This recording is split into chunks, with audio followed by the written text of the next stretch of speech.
Halo semuanya, kali ini kita akan membahas pentingnya MPASI sebagai upaya pencegahan stunting pada masa golden anak atau masa toddler. Lalu, apa sih stunting itu? Stunting adalah masalah gizi kronis akibat kurangnya asupan gizi dalam waktu jangka panjang sehingga mengakibatkan terganggunya pertumbuhan pada anak. Stunting juga menjadi salah satu penyebab tinggi badan anak terhambat, sehingga lebih rendah dibandingkan anak-anak seusianya. Stunting memiliki gejala-gejala yang bisa kita kenali. Misalnya, 1. Wajah tampak lebih muda dari anak seusianya.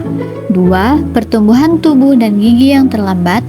3. Memiliki kemampuan fokus dan memori belajar yang buruk. 4. Pubertas yang terlambat. 5. Saat menginjak usia 8-10 tahun, anak cenderung lebih pendiam dan tidak banyak melakukan kontak mata dengan orang sekitarnya. Yang terakhir, berat badan lebih ringan untuk anak seusianya. Berikut beberapa faktor yang menyebabkan stunting. 1. Kurangnya gizi dalam waktu lama. Tanpa disadari, penyebab stunting pada dasarnya sudah bisa terjadi sejak anak berada di dalam kandungan.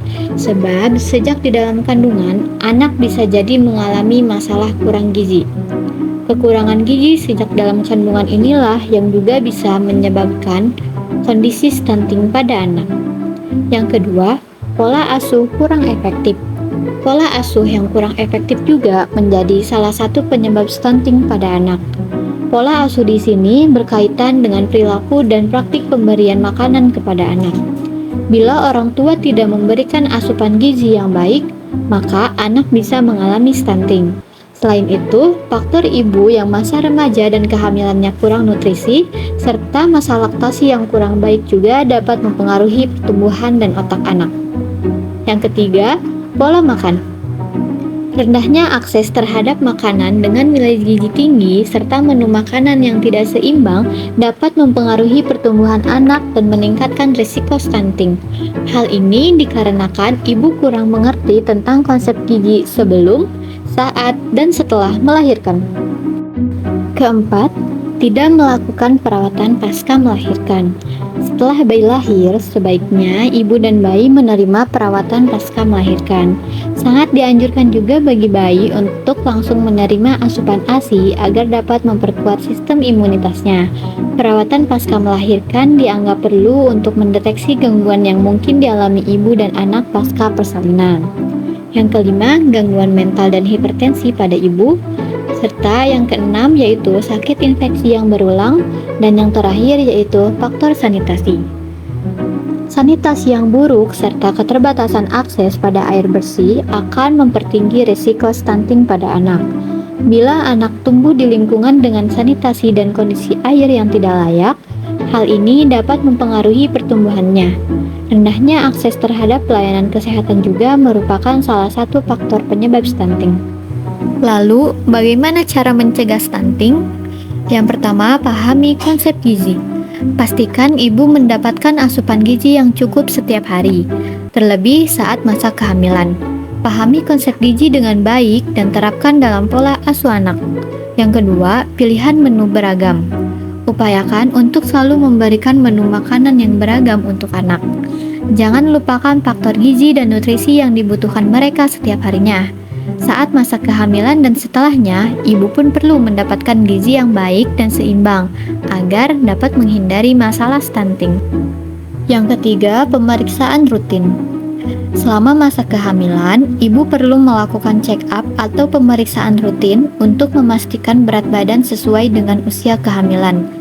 Ibu hamil juga tidak boleh mengalami anemia atau kekurangan darah, karena akan mempengaruhi janin dalam kandungan. Kontrol tekanan darah ini bisa dilakukan saat check-up rutin. Keempat, pentingnya ASI. Air susu ibu atau ASI mengandung banyak gizi baik yang dapat menunjang pertumbuhan anak. Dalam ASI terdapat zat yang dapat membangun sistem imun anak sehingga menjauhkan mereka dari berbagai masalah kesehatan. Yang kelima, konsumsi asam folat. Asam folat berperan penting untuk mendukung perkembangan otak dan sumsum tulang belakang bayi. Saat ini juga dapat mengurangi risiko gangguan kehamilan hingga 72% dengan asupan asam folat. Kegagalan perkembangan organ bayi selama masa kehamilan juga bisa dicegah. Yang keenam, tingkatkan kebersihan. Sakit infeksi yang berulang pada anak disebabkan oleh sistem imunitas tubuh yang tidak bekerja secara maksimal. Saat imunitas tubuh anak tidak berfungsi baik, maka risiko terkena berbagai jenis gangguan kesehatan, termasuk stunting, menjadi lebih tinggi. Karena stunting adalah penyakit yang rentan menyerang anak. Ada baiknya ibu selalu memastikan imunitas buah hati terjaga sehingga terhindar dari infeksi. Yang terakhir, faktor sanitasi. Faktor sanitasi dan akses air bersih menjadi salah satu fokus yang bisa ibu lakukan untuk mencegah stunting pada anak. Jagalah kebersihan diri dan lingkungan agar tidak ada bakteri, jamur, kuman, dan virus yang mengkontaminasi tubuh ibu dan si kecil. Ibu juga disarankan selalu memperhatikan kebersihan tubuh maupun tangan, sebab apabila tangan kotor, bukan tidak mungkin kuman mengikuti makanan yang masuk ke dalam tubuh hingga menyebabkan masalah kesehatan. Berikut manfaat pemberian ASI. ASI yang baik merupakan makanan yang dapat memenuhi kebutuhan gizi, sehingga bayi dan anak menjadi sehat dan dapat tumbuh kembang secara optimal. 7,8 Pengenalan dan pemberian MPASI harus dilakukan secara bertahap, baik tekstur maupun jumlahnya, dan harus disesuaikan dengan kemampuan pencernaan bayi. MPASI yang tepat diharapkan tidak hanya dapat memenuhi kebutuhan gizi bayi, namun juga merangsang keterampilan makan dan pengenalan rasa pada bayi. Pemberian MPASI disarankan untuk bervariasi, mulai dari tekstur bubur cair menjadi bubur kental, makanan lumat, makanan lembek, dan akhirnya makanan padat. 3,9 Berkaitan dengan jenis makanan untuk MPASI, disarankan untuk diberikan secara bertahap, mulai dari satu jenis makanan menjadi beberapa jenis makanan. Pemberian MPASI sangat berperan penting dalam proses pertumbuhan dan perkembangan anak untuk mencegah stunting. Pemberian MPASI meningkatkan imunitas pada bayi karena kandungan MPASI diantaranya antioksidan, vitamin A, protein, Fe, dan kalsium. Yang perlu diperhatikan dalam pemberian MPASI harus menjaga kebersihan tangan. Makanan dan peralatan makan, bahan makanan harus dimasak sampai matang. Tambahkan minyak, mentega, atau santan dalam membuat makanan, karena ini semua merupakan langkah awal untuk mencegah stunting. Terima kasih sudah menonton, semoga videonya bermanfaat.